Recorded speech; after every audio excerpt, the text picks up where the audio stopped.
cerutu, hamburger dan pembunuhan inspirasi. Membersihkan, membantu mengurangi hipotek pada jiwa Anda. Dr. Ihaleakala Heulen. Suatu hari Dr. Heulen ingin makan sesuatu. Saat itu Senin malam, di sebuah kota kecil di mana semua orang sibuk menghibur turis di akhir pekan dan restoran sering tutup untuk shift pada hari Senin. Hanya ada satu tempat terbuka yang bisa saya pikirkan, Burger Barn, restoran cepat saji yang menjual burger. Saya bahkan tidak ingin menyebutkan nama tempat itu, karena saya pikir Dr. Heulen tidak suka makanan seperti itu. Ditambah lagi, dengan perubahan gaya hidup dan pola makan saya yang baru, saya bahkan sekarang tidak berani mendekati restoran cepat saji, tapi aku tetap memberitahunya. Hamburger, luar biasa, katanya dengan antusias. Kamu yakin? Tanyaku. Oh ya, aku suka. Burger itu enak. Kami pergi ke klub itu dan parkir, kami masuk dan duduk. Menu tidak menawarkan banyak kesempatan untuk memilih sesuatu yang sehat. Burger ganda dengan keju ganda di atas roti putih, perintah Dr. Heulen. Saya terperangah. Menurut pendapat saya, makanan ini adalah serangan jantung langsung. Untuk memesan daging, roti putih, aku tidak bisa mempercayainya. Dan saya pun tidak percaya bahwa saya juga memesan hal yang sama. Saya pikir jika itu baik untuk sang dukun, maka itu juga baik untuk saya. Apakah kamu tidak khawatir tentang daging, keju, dan roti? Saya bertanya kepadanya. Tidak sama sekali, katanya. Setiap pagi, saya makan hotdog dengan daging pedas untuk sarapan. Saya suka makanan itu. Nyatanya, bukan makanannya yang berbahaya, jelasnya, tetapi mengenai apa yang kamu pikirkan tentang makanan tersebut. Saya pernah mendengar ide itu sebelumnya, tetapi tidak pernah mempercayainya. Itu tampak seperti penemuan yang hebat, tapi mungkin aku salah. Dia melanjutkan untuk menjelaskan, sebelum saya makan apapun, saya secara mental mengatakan pada makanan, aku mencintaimu, aku mencintaimu. Jika saya membawa sesuatu dalam makan malam ini yang mungkin membuat saya sakit saat saya memakannya, itu tidak masalah untuk Anda, juga bukan terserah saya, itu untuk melepaskannya dan saya ingin bertanggung jawab untuk itu. Lalu saya menikmati makan malam, karena itu disucikan. Sekali lagi intuisinya mengejutkan saya dan membangunkan saya telah menghabiskan begitu banyak waktu membaca tentang rekomendasi kesehatan dan makanan sehingga saya menjadi sangat paranoid sehingga saya tidak dapat menikmati burger sederhana. Saya memutuskan untuk menyingkirkan ini. Ketika pesanan tiba, kami makan dengan senang hati. Burger ini adalah yang terbaik yang pernah saya makan, katanya. Dia sangat antusias sehingga dia memanggil juru masak untuk memberi selamat kepadanya. Si juru masak tidak terbiasa dengan orang-orang yang berterima kasih padanya untuk burger gorengnya. Dia tidak tahu harus berkata apa, dan saya juga tidak tahu harus berkata apa. Ketika saya mengajak Dr. Heulen berkeliling rumah saya, termasuk gym, saya menahan napas. Saya menyimpan cerutu di gym. Tampaknya ironis untuk berlatih di pagi hari dan merokok di malam hari. Tetapi inilah hidup saya. Saya khawatir bahwa Dr. Heulen mungkin mengatakan sesuatu tentang kebiasaan merokok saya. Saya menunjukkan kepadanya berbagai jenis peralatan, foto-foto di dinding binaragawan bersertifikat terkenal yang saya terima di kompetisi kebugaran yang saya hadiri.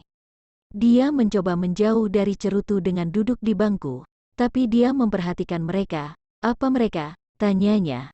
Cerutu, kataku sambil menghela napas. Apakah Anda merokok saat berolahraga? Tidak, aku merokok di malam hari. Jelasku, ini momen meditasi saya. Saya duduk di luar, merokok dan merasa bersyukur atas hidup saya. Dia terdiam beberapa saat. Saya berharap dia menunjukkan semua statistik yang menunjukkan mengapa merokok itu buruk. Kemudian dia berbicara. Saya pikir itu hal yang baik. Benarkah? Tanyaku. Saya pikir Anda harus merokok cerutu dengan panos Anda. Apa maksudmu? Memotretku di depan Francine dengan cerutu di tangan. Mungkin, tapi kupikir kau mungkin merokok sambil memoles atau membersihkannya. Kupikir kau akan mengolok-olokku karena merokok. Akhirnya aku memberitahunya. Ada orang yang membaca blog saya, memperhatikan bahwa saya telah menyebutkan cerutu dan menulis kepada saya bahwa saya memasukkan racun ke dalam tubuh saya dan saya membahayakan diri saya sendiri.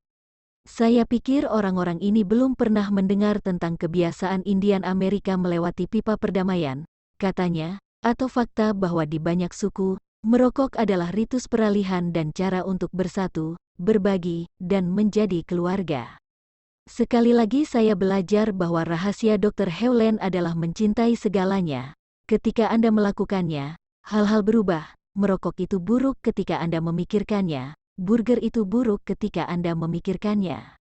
Seperti apapun masalahnya, dalam tradisi Hawaii kuno, semuanya dimulai dalam pikiran, dan penyembuh terbesar adalah cinta. Saya akhirnya mulai memahami pria itu dan betapa pentingnya mencapai batas nol, tapi tidak semua orang merasakan hal-hal seperti saya. Suatu malam saya pergi ke panggilan konferensi dan memberitahu semua orang tentang pengalaman saya dengan Dr. Hewlett, yang telah saya ceritakan di sini. Mereka mendengarkan dengan seksama, mereka mengajukan pertanyaan, mereka sepertinya mengerti apa yang saya jelaskan, tapi yang mengejutkan saya, di akhir komunikasi mereka kembali ke cara berpikir normal mereka, sementara semua orang setuju bahwa kita harus mengambil tanggung jawab 100% untuk hidup kita. Tapi mereka masih berbicara tentang orang lain.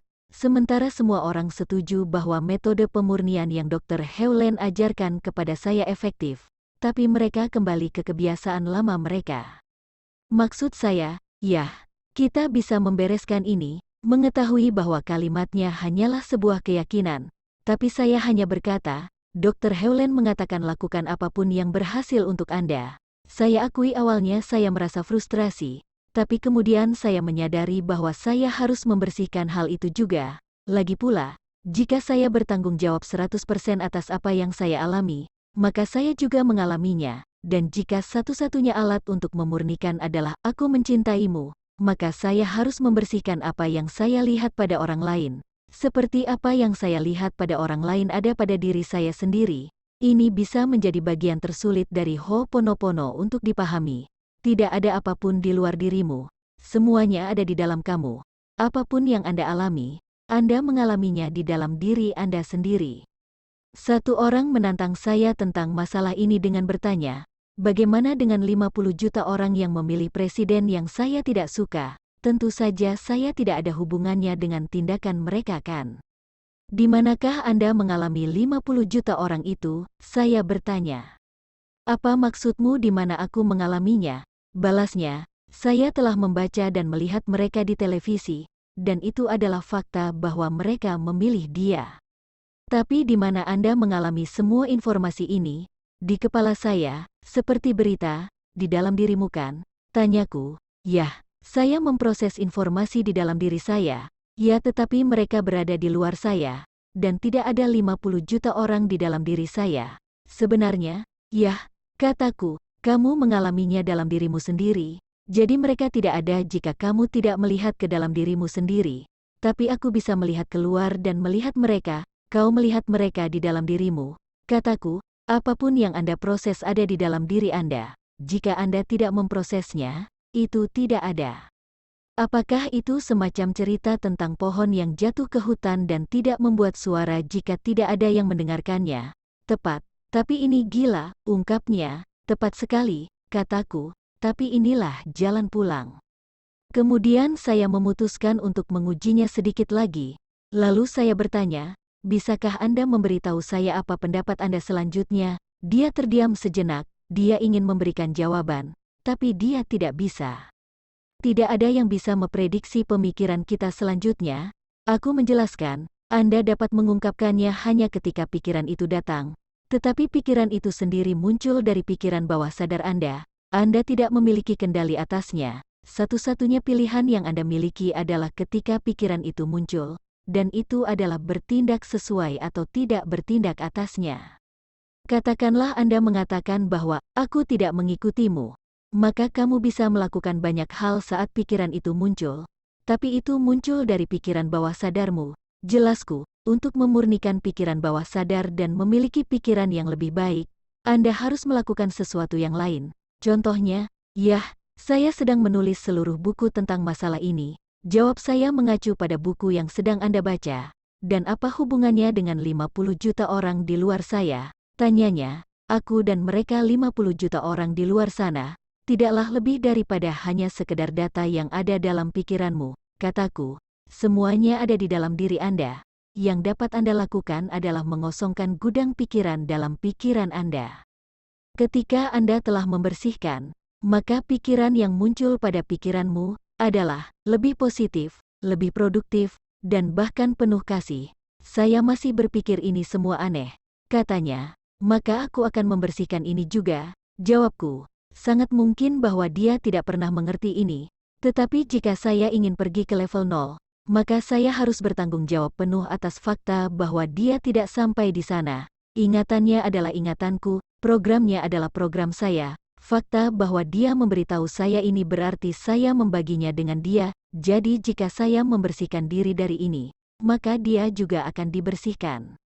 Saat saya menulis hal-hal ini, dalam pikiran saya mengatakan aku mencintaimu, di balik kata-kata, di belakang tulisan, di belakang komputer, di belakang kehidupan publik saya, ucapan saya aku mencintaimu saat bekerja, menulis, membaca, berbicara, bermain, atau berpikir adalah upaya saya untuk tidak pernah berhenti membersihkan, menghilangkan dan menghilangkan segala sesuatu yang membatasi antara saya dan 0. Bisakah kamu merasakan cinta? Suatu pagi Dr. Hewlett berkata bahwa dia telah melihat sebuah logo untuk saya yang berisi semanggi berdaun 4, kelopak keempat berwarna emas dan berbentuk seperti lidah, katanya. Dia menghabiskan beberapa menit menggambarkan apa yang dia lihat di pikirannya atau di mana-mana. Saya tidak tahu dari mana dia mendapatkan penglihatannya. Dia juga tidak tahu. Anda harus menemukan seorang seniman untuk membuat sketsa logo untuk Anda, katanya. Kemudian kami berjalan-jalan di kota. Kami makan siang dan kemudian pergi melihat beberapa toko. Pada awalnya ada artefak kaca berwarna. Kami berdua terkesan. Saat kami mengagumi karyanya, penjaga toko berkata, dan jika Anda membutuhkan logo atau desain, kami dapat melakukannya. Dr. Hewlett tersenyum dan menoleh padaku, sementara aku tersenyum dan menoleh padanya. Datang dari awal berarti sinkron. Ketika saya sedang menulis bagian buku ini, saya harus berhenti sejenak untuk diwawancarai untuk film lain. Ini semacam film The Script, tetapi ini lebih fokus untuk menjadi sehat melalui pikiran Anda sendiri. Saya memulai wawancara dengan mengatakan bahwa memiliki pikiran tidaklah sepenting tidak memilikinya.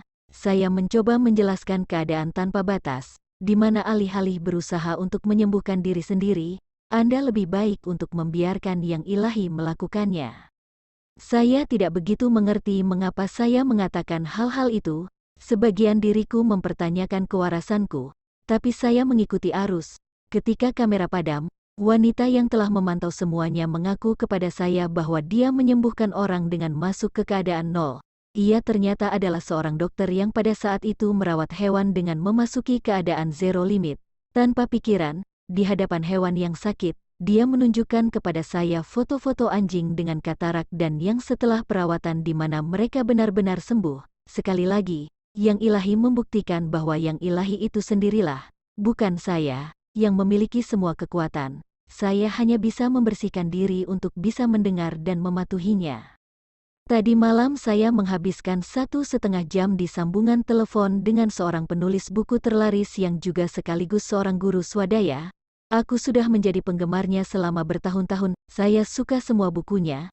Saya mengagumi pesan Anda, karena dia menyukai pekerjaan saya juga.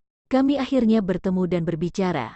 Tapi aku terperangah dengan topik pembicaraan kami. Pakar pengembangan pribadi ini menceritakan kepada saya kisah nyata yang mengerikan yang terjadi selama 2 tahun terakhir. Dia pernah menjadi korban pelecehan oleh orang yang dia cintai. Saat saya mendengarkannya, saya bertanya-tanya bagaimana dia bisa menyebut dirinya korban ketika pesan publiknya adalah untuk bertanggung jawab atas hidupnya sendiri. Saya mulai sadar bahwa hampir semua orang, bahkan para ahli swadaya yang mencoba mengajari kami cara hidup, termasuk saya sendiri, tidak tahu apa yang mereka lakukan. Tapi hidup tidak seperti itu. Kita semua berbeda dan hidup terus berubah. Tepat ketika Anda berpikir Anda memahami sesuatu, maka air mata baru datang, dan hidup Anda tampaknya di luar jangkauan lagi. Karya Dr. Hewlett ini mengajarkan kita untuk melepaskan dan percaya pada yang ilahi saat kita terus-menerus membersihkan diri dari semua pikiran dan pengalaman, maka yang muncul di jalan kehidupan kita adalah kita mendengar langsung dari Yang Ilahi. Dengan kerja terus-menerus ini kita dapat membersihkan program-program dari gulma kehidupan, agar kita dapat mengelola kehidupan dengan lebih baik, lebih mudah dan dengan sukarela terus membersihkan. Sementara saya mendengarkan kisah petualangan sedih penulis self-help, saya terus mengatakan, "Aku mencintaimu" kepada Tuhan dalam keheningan, di dalam pikiran saya. Ketika dia selesai berbicara, dia tampak lebih ringan dan lebih bahagia. Seperti yang selalu diingatkan oleh Dr. Hewlett kepada kita, Yang Ilahi bukanlah seorang petugas kebersihan. Jangan meminta sesuatu, tetapi cukup bersihkan saja. Saya senang menghabiskan waktu bersama Dr. Hewlett. Dia tidak pernah tampak terganggu oleh pertanyaan saya. Suatu hari saya bertanya kepadanya apakah ada metode pemurnian tingkat lanjut. Lagi pula, dia telah melakukan Ho'oponopono selama lebih dari 25 tahun. Tentunya dia pasti telah menciptakan atau menerima beberapa metode lain untuk membersihkan ingatan selain mengatakan, "Aku mencintaimu." Dia terkekeh dan berkata, "Aku membunuh inspirasi." Saya terperangah. Membunuh inspirasi. Saya mengulangi dan bertanya-tanya apa artinya itu. Saya tahu bahwa inspirasi juga satu langkah dari nol. Jelasnya, saya diberitahu bahwa saya harus membunuh inspirasi agar bisa pulang. Tapi bagaimana kamu bisa membunuh inspirasi? Saya cukup terus membersihkan, katanya, selalu bersihkan, selalu dan selalu, di mana kita akan terus kembali ke satu pengulangan yang bisa menyembuhkan semua luka. Aku mencintaimu, maafkan aku, terima kasih.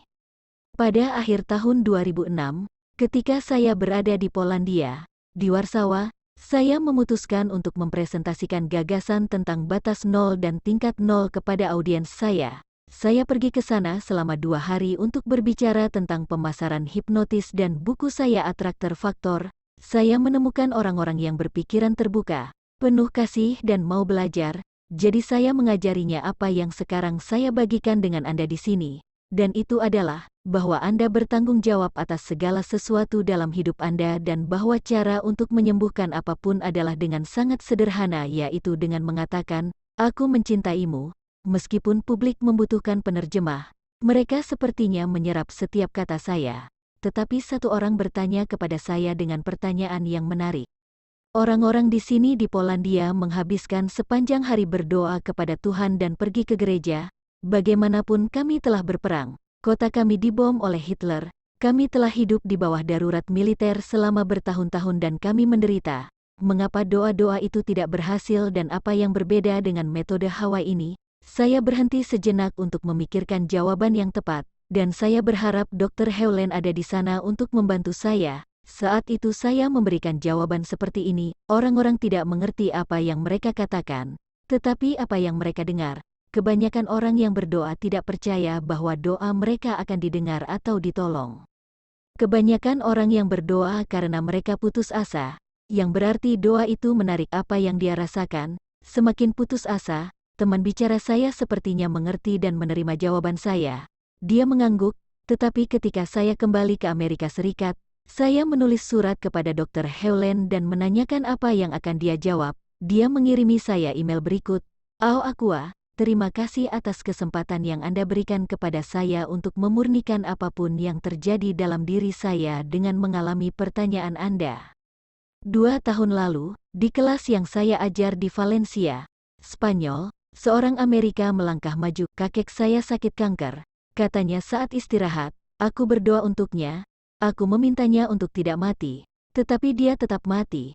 Kenapa? Itu karena kamu berdoa untuk orang yang salah," kataku. "Sebaiknya kamu berdoa untuk dirimu sendiri, meminta pengampunan atas apapun yang kamu rasakan di dalam dirimu tentang penyakit kakekmu." Orang-orang gagal melihat diri mereka sendiri sebagai sumber pengalaman mereka. Doa-doa mereka jarang menyangkut apa yang terjadi di dalam diri mereka yang berdoa, kedamaian diri. Ihaleakala. Saya menyukai kejujuran total dari jawaban Anda. Lagi dan lagi, temanya adalah bahwa tidak ada yang ada di luar kita. Ketika orang berdoa, mereka bertindak seolah-olah mereka tidak memiliki kekuatan dan tanggung jawab sepenuhnya. Tapi di Ho'oponopono Anda diajarkan untuk sepenuhnya bertanggung jawab. Doa adalah meminta pengampunan atas apapun yang menyebabkan keadaan eksternal dalam diri Anda. doa adalah hubungan kembali dengan yang ilahi. Sisanya adalah mempercayai yang ilahi untuk menyembuhkan Anda. Dan ketika Anda sembuh, maka itu juga terjadi di luar Anda. Semuanya, tanpa kecuali, ada di dalam diri Anda. Larry Dossey benar dalam bukunya Healing Word. Selama ini kita perlu mengingat bahwa doa, dalam fungsinya adalah sebagai jembatan menuju yang mutlak, dan itu tidak pernah gagal. Ia bekerja 100% setiap saat, kecuali kita tidak mencegahnya. Doa-doa kita akan selalu terrealisasi dengan melepaskannya. Ada satu hal yang membuat saya khawatir tentang pekerjaan saya dengan Dr. Hewlett. Ketika saya tumbuh dewasa dan memiliki wawasan, saya khawatir bahwa semua buku saya sebelumnya salah dan menyesatkan orang. Di buku Attractor Factor saya misalnya, saya memuji kekuatan niat, dan beberapa tahun setelah menulis buku itu, saya tahu bahwa niat adalah permainan orang bodoh, mainan ego, dan bahwa sumber kekuatan yang sebenarnya adalah inspirasi. Saya juga tahu bahwa rahasia besar kebahagiaan adalah selaras dengan kehidupan, dan bukan dengan mengendalikannya. Terlalu banyak orang, termasuk saya, memvisualisasikan dan membuat pernyataan untuk memanipulasi dunia. Sekarang saya tahu itu tidak perlu. Jauh lebih baik untuk mengikuti arus dan terus-menerus membersihkan dan memurnikan apapun yang keluar. Aku mulai merasakan apa yang Neville Goddard rasakan. Neville adalah salah satu penulis mistik favorit saya. Buku pertamanya adalah tentang menciptakan realitas Anda sendiri dengan mengubah perasaan menjadi fakta. Dalam buku-buku seperti The Law and the Promise, ia menyebut ciptaan ini sebagai aturan The Law, yaitu hukum alam yang mengacu pada kemampuan untuk mempengaruhi dunia dengan sensasi, sedangkan promise atau janji adalah kehendak ilahi, yang merupakan penyerahan diri Anda pada apa yang telah disediakan oleh kehendak ilahi bagi diri Anda. Tetapi Neville, di tahun-tahun terakhirnya, setelah 1959, telah membuka diri terhadap kekuatan yang lebih besar, yaitu melepaskan dan membiarkan Tuhan bekerja melalui dirinya. Faktanya adalah, dia tidak bisa menarik buku pertamanya dari peredaran seperti produsen mobil dapat mengambil kembali mobil yang rusak. Saya tidak tahu apakah itu membuatnya kesal. Saya pikir tidak. Dia meninggalkan mereka di dunia karena dia merasa bahwa hukum berguna untuk membantu orang mengatasi pukulan yang ditimbulkan oleh kehidupan. Tapi saya ingin mengumpulkan buku-buku saya. Saya merasa mereka menyesatkan orang.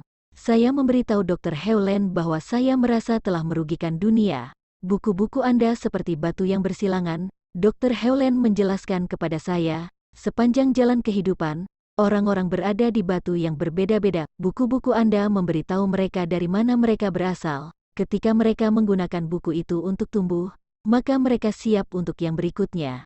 Anda tidak perlu mengambil buku apapun, mereka semua sempurna. Ketika saya memikirkan buku-buku saya, Neville, Dr. Hewlett dan semua pembaca buku-buku saya, baik dari masa lalu, masa sekarang dan masa depan, maka yang bisa saya katakan hanyalah, maaf, tolong maafkan saya, terima kasih, saya mencintaimu, membersihkan, dan terus membersihkan.